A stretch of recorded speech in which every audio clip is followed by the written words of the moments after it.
what the methods of valuation, right? So it is very difficult to assess the value of goodwill, as we all know that it is an intangible assets. ठीक है, goodwill एक intangible asset है. It can not be touch, it can not be sell. It can it in case of sale of a business, in case of sale of a business क्या कर सकते हैं, value हमें निकालनी पड़ती है. And its value depend on the mutual agreement between the seller and the buyer. Mean seller and the purchaser of the business, जिसने business को परचेज किया है. अभी हमने पढ़ा दो तरह की गुडविल्स हमने पढ़ी थी ऑलरेडी. क्या पढ़ी थी? Purchase goodwill and self generated goodwill. Purchase goodwill जो हम किसी बिजनेस को खरीद के जो गुडविल हमें मिलती है, that is called purchase goodwill. And अगर हम बात करें कि सेल्फ जनरेटेड गुडविल, तो अपने हार्ड वर्क के थ्रू जो बिजनेस करते हैं हम, अपने हार्ड वर्क और ऑनेस्टी से जो हम रेपुटेशन कमाते हैं, that is called self generated goodwill. तो it is very difficult to assess the value of goodwill as it is an intangible assets. ठीक है, सो कई मेथड्स हैं जिन मेथड्स के through we have to calculate goodwill. How we have to calculate goodwill? The first method is average profit method. Okay, the second one is average profit method. Second one is super profit method.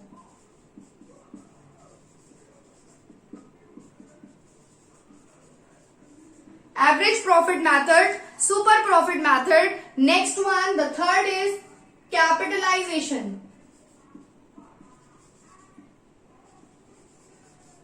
Capitalization of average profit method. Capitalization of average profit method. Okay, the fourth point, the capitalization of super profit method.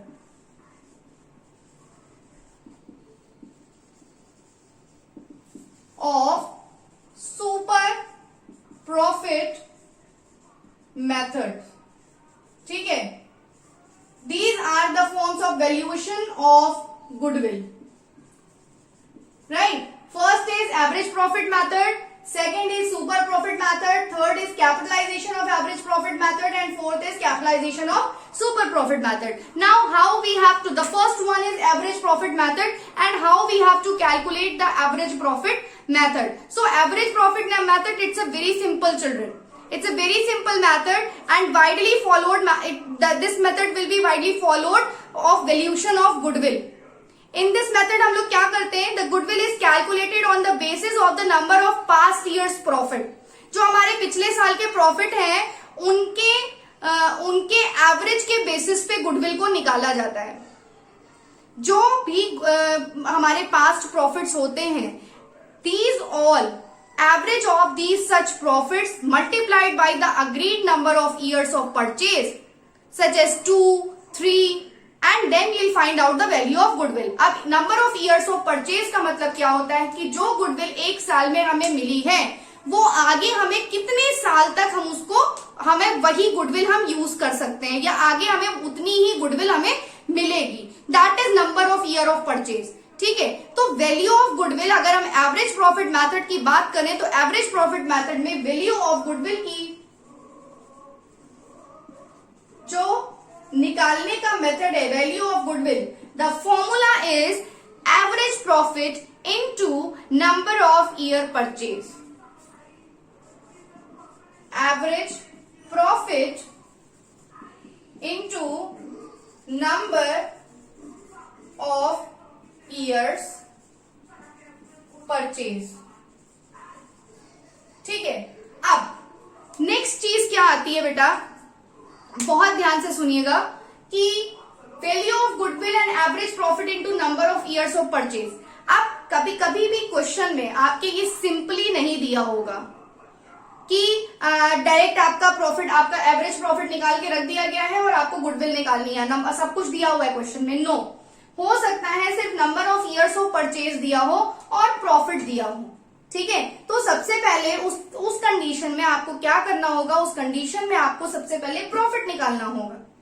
ठीक है, सबसे सबसे पहले आपको profit निकालना होगा, average profit, और उसके बाद उसको मल्टीप्लाई करने के बाद नंबर ऑफ ईयर परचेज आएगा। एक और बात, कभी कभी जो आपके प्रॉफिट दिए होते हैं वो एडजस्टेड प्रॉफिट नहीं होते हैं, ठीक है, क्या होते हैं, वो एडजस्टेड प्रॉफिट नहीं दिए होते हैं। तो पहले हम क्या करेंगे, प्रॉफिट को एडजस्टेड प्रॉफिट में कन्वर्ट करेंगे। वो अभी कैसे करेंगे वो मैं आपको बताती हूं। जो भी प्रॉफिट हमको मिलेगा, जो भी क्वेश्चन में दिया होगा, अगर वो एडजस्टेड प्रॉफिट नहीं है, और हम कैसे पहचानेंगे वो एडजस्टेड प्रॉफिट नहीं है, या तो उस क्वेश्चन में प्रॉफिट के आगे कुछ एडजस्टमेंट दी होगी, या फिर आपके क्वेश्चन में कुछ एडिशनल इंफॉर्मेशन दी होगी एसेट्स और लाइबिलिटीज के बारे में, ठीक है। जो भी मान लीजिए आपके प्रॉफिट दिए हुए हैं उसमें हर ईयर्स के प्रॉफिट के बारे में, एसेट्स के या लाइबिलिटीज के बारे में कुछ एडिशनल इंफॉर्मेशन दी होगी, जिससे हमें ये पता चलेगा कि ये जो प्रॉफिट्स हमारे दिए हुए हैं ये एडजस्टेड प्रॉफिट नहीं है। और in case of adjusted profit we are not getting, so first of all we have to calculate the adjusted profit, then we have to calculate the average profit, and then we have to calculate the value of goodwill, ठीक है। अभी confuse मत होइएगा, अभी फिर से मैं आपको ये चीज बता रही हूं कि कैसे करना है। वेट,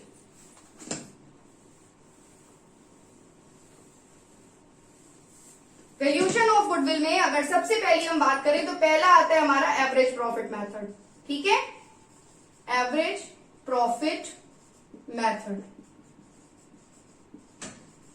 इसमें क्या होता है, इसका फॉर्मूला होता है गुडविल निकालने का, value of goodwill is equal to average profit into number of years purchase, okay. ये जो चीज होगी ये आपके क्वेश्चन में हमेशा दी होगी, ठीक, नहीं दिया होगा तो ये नहीं दिया होगा, नहीं दिया होगा तो ये नहीं दिया होगा, ओके। अब वैल्यू ऑफ गुडविल हमें निकालना है। अब हमें सबसे पहले ये ध्यान देना होगा कि हमारे क्वेश्चंस में प्रॉफिट, क्योंकि हमें एवरेज प्रॉफिट निकालना है। अब एवरेज प्रॉफिट कैसे निकलते हैं, जो पास्ट ईयर्स के प्रॉफिट होते हैं उनका एवरेज निकाल के, ठीक। तो एवरेज निकालने के लिए हमें क्वेश्चंस में पहले ये देखना होगा कि प्रॉफिट हमारा कैसा दिया हुआ है, एडजस्टेड प्रॉफिट दिया हुआ है कि नॉन एडजस्टेड प्रॉफिट दिया हुआ है। अगर हमारा प्रॉफिट जो है वो नॉन एडजस्टेड दिया हुआ है तो फिर हमें क्या करना है, पहले हमें उस प्रॉफिट को एडजस्टेड प्रॉफिट में कन्वर्ट करना होगा, और उसके बाद हम क्या करेंगे, प्रॉफिट निकालेंगे। कैसे निकालेंगे, एडजस्टेड प्रॉफिट निकालने के लिए बेटा एक आपकी टेबल होती है या एक छोटा सा मेथड है जो मैं आपको बताने जा रही हूं कि कैसे करेंगे। जैसे आपके जो प्रॉफिट्स होते हैं, सपोज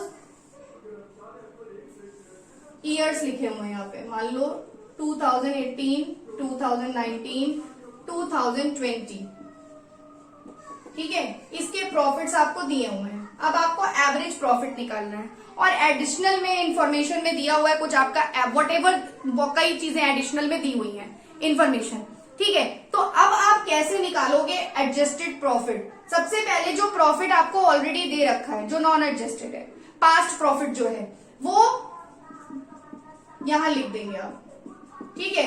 अब इसका एक नियम ये होता है कि जो भी हमारे एबनॉर्मल लॉसेज होते हैं या हमारे नॉन बिजनेस एक्सपेंसेस होते हैं, आई एम रिपीटिंग अगेन, हमारा एबनॉर्मल लॉसेज या फिर हमारे नॉन बिजनेस एक्सपेंसेस, वो हम प्रॉफिट के साथ ऐड कर देते हैं।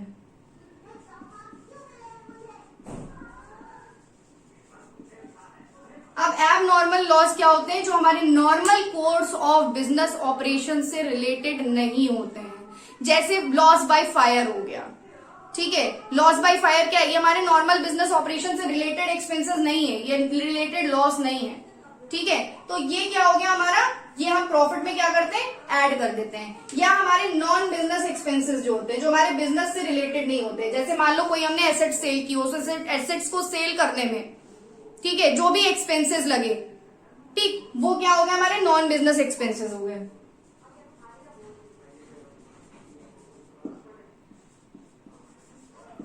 ठीक है, वो सारे हम ऐड कर देंगे। अब ये चीजें हमने इनमें ऐड कर दी, ठीक। प्रॉफिट में जितने भी एबनॉर्मल लॉसेस हैं जो बिजनेस से रिलेटेड नहीं है वो उनको हम ऐड कर देंगे। नॉन बिजनेस एक्सपेंसेस उनको हम ऐड कर देंगे, उसके बाद हम इसका टोटल करेंगे। ठीक है, टोटल करने के बाद इसमें जितने भी एबनॉर्मल इनकम्स या एबनॉर्मल गेन्स होंगे वो सारे माइनस कर दिए जाएंगे, यानी कि माइनस एबनॉर्मल गेन। ये जब आप क्वेश्चंस करेंगे तो आपको और अच्छे से समझ में आएगा। एबनॉर्मल गेन उसको माइनस कर दिया, या कि हमारे नॉन बिजनेस इनकम जो है हमारी, जो हमारे बिजनेस से रिलेटेड नहीं है, नॉन बिजनेस इनकम्स, उनको हम क्या करेंगे, माइनस कर देंगे। ठीक है, उनको हमने माइनस कर दिया। अब जो अमाउंट आएगी उस प्रॉफिट से हम क्या निकालेंगे, उस प्रॉफिट से हम एवरेज प्रॉफिट निकालेंगे। ठीक है, सपोज मान लीजिए ये आया 20,000, ये आया 30,000, ये आया 40,000, मान लीजिए 20,000 आया, ये भी 20,000 आया, ये आ गया 60,000। ठीक है, या ये आ गया 80,000। अब हमें एवरेज प्रॉफिट निकालना है। ठीक है, अब हमें क्या निकालना है, एवरेज प्रॉफिट निकालना है। ये हमारा सारे एडजस्टमेंट्स करने के बाद हमारा पास प्रॉफिट, एडजस्टेड प्रॉफिट आ गया 20,000, 20,000, 80,000। अब हमें एवरेज प्रॉफिट निकालना है। एवरेज प्रॉफिट कैसे निकालेंगे, the profits of past years 20 + 20 + 80, कितना हो गया हमारा 1,20,000, और कितने ईयर के प्रॉफिट है 3, तो अपॉन 3। ठीक है, यानी हमारा एवरेज प्रॉफिट कितना आ गया 40,000।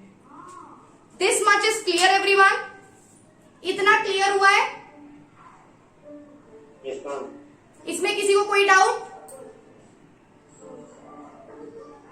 यस और no? No, ma'am. Okay. Now practically we are going to understand this. Okay, so take out the illustration number 1. How to calculate? Here simply everything is given. See,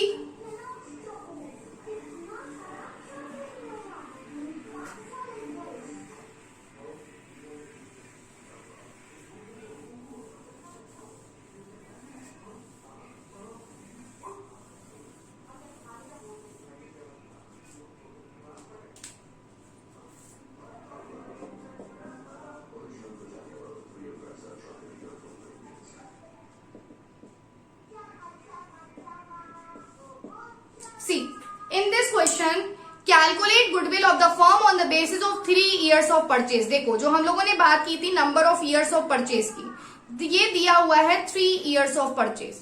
understood, समझ में आई? Yes. Of the average profit of the last 5 years, last 5 years के profit दे रखे हैं। Year 2013-14 4 lakh, 5 lakh, 60,000 ये bracket में दिया है, that means it is loss, it is a negative balance. 2016-17 1,50,000, 2017-18 it's 2,50,000। Okay, अब समझते हैं एडिशनल इंफॉर्मेशन में क्या कह रहा है। On 1st of January 2016 a fire broke out which results into a loss of goods of 3 lakh, right? 3 lakh, a claim of 70,000 was received from the insurance company। अब ये क्या हुआ, फायर ब्रेक हुआ, तो that means it's an abnormal loss, yes और no? Yes. तो abnormal loss को हम क्या करते हैं, ऐड करते हैं। Very good. लेकिन एक चीज यहाँ पे ध्यान दीजिएगा बेटा कि यहाँ पे क्लेम भी रिसीव हुआ है 3 लाख रुपीस के लॉस पे, तो हम क्या करेंगे, हम उस क्लेम को डिडक्ट कर देंगे उस अमाउंट से, राइट? हम उस क्लेम को क्या करेंगे, उस अमाउंट से डिडक्ट कर देंगे। तो यानी कि जब हम प्रॉफिट्स लेंगे तो कैसे लेंगे, जैसे हमने टोटल प्रॉफिट्स हमारे कितने साल के हैं, 5 years, ठीक है? 5 years। अगर आप डायरेक्ट भी कर दोगे बिना टेबल बनाए, ये क्योंकि इट्स एन वर्किंग नोट, ठीक है, तो कोई प्रॉब्लम नहीं है, आप डायरेक्ट भी कर सकते हो। तो मैं अभी डायरेक्टली आपको करके दिखा रही हूँ। टेबल का फॉर्मेट तो आप देख चुके हो।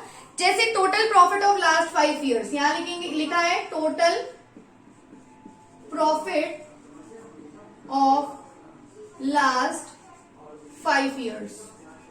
ओके, आपका 2013-14 में कितना दिया हुआ है? दिया हुआ है ₹4 लाख। कितना दिया हुआ है? 4 लाख। तो ₹4 लाख यहां लिख दिया। अब 14-15 में कितना दिया है? 5 लाख। सो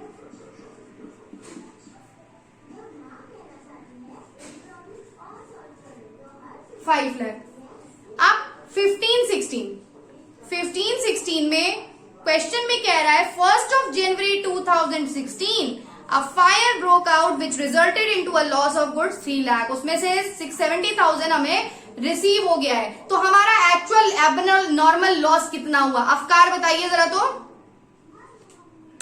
3 लाख में से 3 लाख में से Akriti, now you tell me what will be the amount of abnormal loss here? Ma'am 2,30,000. 2,30,000. Can you explain me why?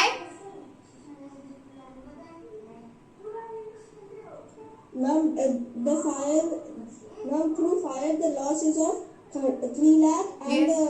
We received a claim from an insurance company of 70,000. Yes. So we will minus the amount and we will get 2,30,000. Very good, very good. So the loss will be of 2,30,000 only, right? So एक चीज ध्यान दीजिएगा बेटा कि जब भी हम लिखते हैं तो जो नेगेटिव अमाउंट है, जैसे यहाँ पे आपका 60,000 माइनस में है 2015 में क्या चीज दे रखी है? 2015 एंड 16 माइनस 60,000 दे रखा है, राइट?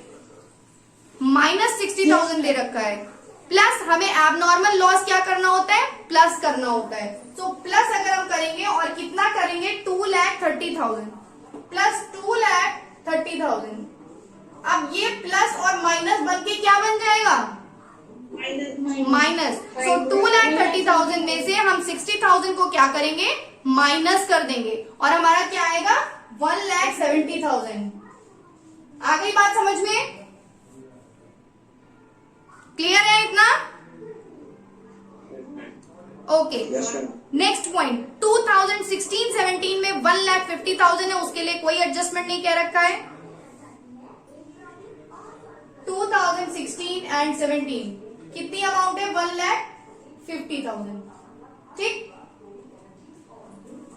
अब आया हमारा 2017-18। 17 में देखिए, during the year ended 31 March 2017 the firm received an unexpected tax refund of 80,000 and unexpected tax refund, tax जो है वो रिफंड हुआ है। तो ये हमारा क्या है? एबनॉर्मल लॉस है या एबनॉर्मल गेन है? एबनॉर्मल गेन है। जो एक्सपेक्टेड नहीं था वो गेन, वो रिफंड हमको टैक्स का मिला है, जो कि हमारे बिजनेस ऑपरेशन से रिलेटेड नहीं है। So it is N abnormal gain. So abnormal gain है। और अगर हमारा कितना दिया हुआ है? 80,000। सो वो 80,000 हमारा क्या हो जाएगा? प्रॉफिट में से माइनस हो जाएगा। Very good. So 2,50,000 is given.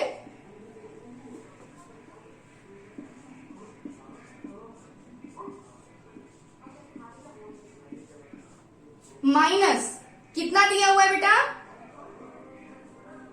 80,000. So 80,000 will be deducted. Okay, 80,000 will be deducted and then we will get 1,70,000. So 1,70,000 will be retained here.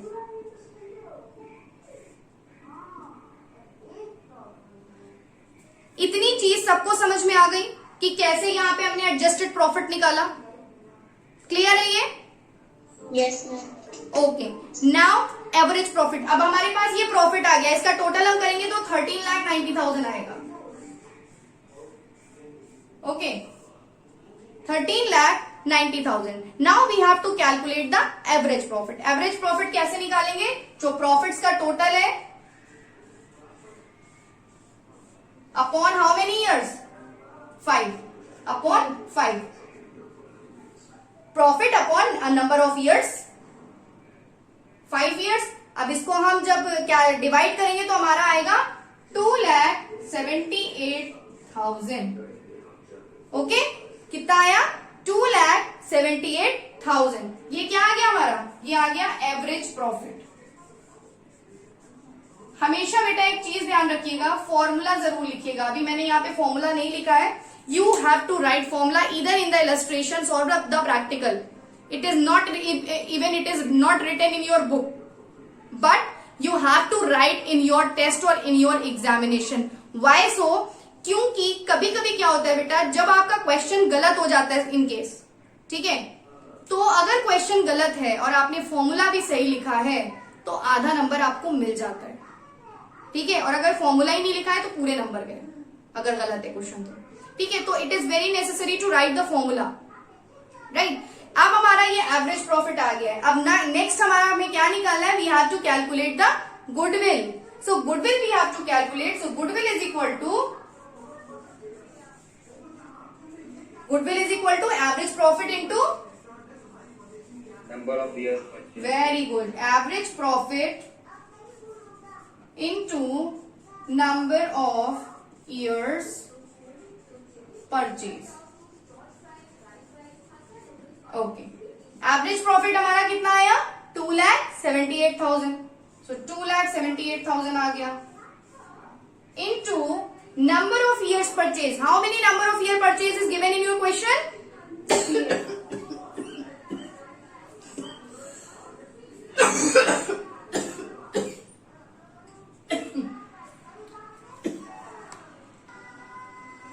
So 2,78,000 into 3 is equal to 8,34,000.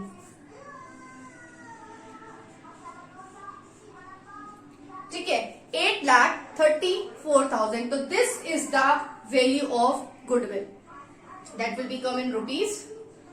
So hopefully this much is clear to you all. Is it clear? Yes, ma'am. Okay, thank you.